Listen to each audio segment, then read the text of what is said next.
समुद्र के नीचे छुपा हुआ एक शहर जिसका जिक्र हजारों साल पुराने ग्रंथों में मिलता है। क्या यह सिर्फ एक कहानी है या फिर हिस्ट्री का एक भूला हुआ सच? आज हम बात करेंगे द्वारका की, एक ऐसी नगरी जिसे भगवान कृष्ण की राजधानी कहा जाता है और जिसके अवशेष आज भी समुद्र के भीतर मिलते हैं।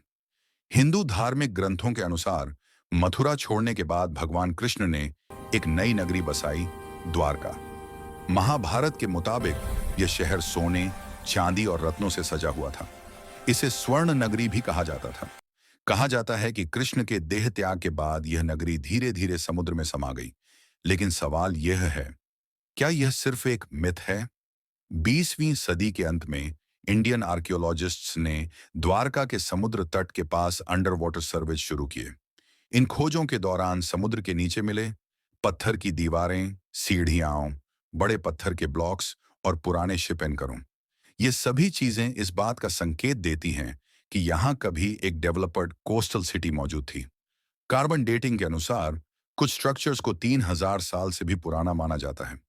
आर्कियोलॉजिस्ट का मानना है कि द्वारका सिर्फ एक धार्मिक शहर नहीं, बल्कि एक व्यापारिक पोर्ट सिटी भी हो सकती थी।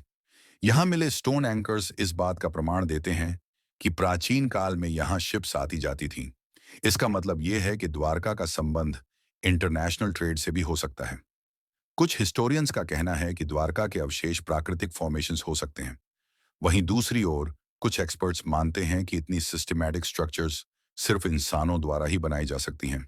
आज भी यह बहस जारी है, क्या महाभारत के वर्णन हिस्ट्री पर आधारित थे या फिर हिस्ट्री को ही मिथ कह दिया गया?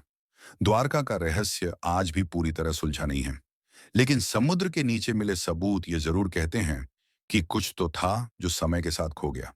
शायद द्वारका सिर्फ एक कहानी नहीं, शायद ये हमारे इतिहास का सबसे गहरा रहस्य है।